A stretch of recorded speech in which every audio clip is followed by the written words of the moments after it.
Dukot-dukot lang kami pag mga bata pa ang takbo, second hand. Ngayon mga boss, wala siyang langis. Mga boss, magandang araw sa inyo.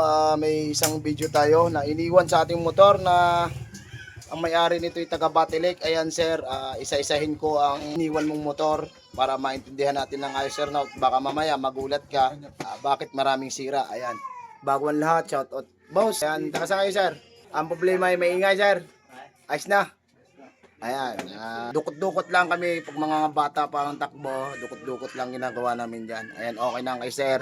Ito mga boss, ang pinagawa mo sa amin talaga ay itong lost thread ang head. Ayan, dalawa, lalaki na ng mga butas mga boss. Ngayon, sabi ko sa machine shop kung kayang patakpan ulit, tinanggihan mga sir dahil tutunaw daw ito. Baka maapektuhan to pag tinunaw to ulit. Hindi naman kasi daw pwedeng tambakan na lang basta ng alo yan. Kailangan daw itutunawin are.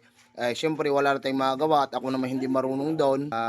Baka daw masayang ang head, kaya gawan ko na lang doon ng paraan. Ayan, edi gumawa na lang ng paraan. Nilaliman ko ng konti yung putol na tornilyo boss. Titingnan natin kung magagawa ng paraan na tornilyo. Ayan. Tapos dito mga sir, binuksan namin ang clutch kasi sabi mo kalog. Kalog nga naman talaga. Ayan, ito yung iyo, second hand.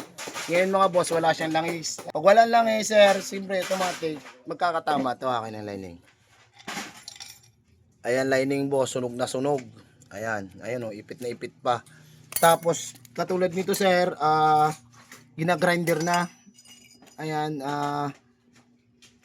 sa mga discarding ganito, okay lang, basta maganda ang pagagawa. Pero magaspang. Tapos yan sir, lubog. O, ayan o. Butas na tong gitna. Madalit sabi, palitin na to. Ito, kailangan din palitan dahil sobrang nipis na sir. O, ayan o. Kung i-compare natin ng bago, napakakapal dito at saka kita naman dito, hawakan mo pre. Saka kita naman boss oh. Ayan sir oh. Na ubos na talaga. Ayan, may kanto na. Palitin na tong dalawa nito boss. Tapos ito yung clutch housing. Ayan, sana hindi mo uusok to. Ayan, bago pa naman ang block mo. Dahil yan lang ang nakuhang langis. Gagapiranggot lang bossing oh. Ayan, kung mapapanood mo ang video ito sir, mag-comment ka dito kung paano ang dito kasi ang pinagawa mo talaga sa amin ay cylinder head at saka yung clutch housing papalitan. Ayan.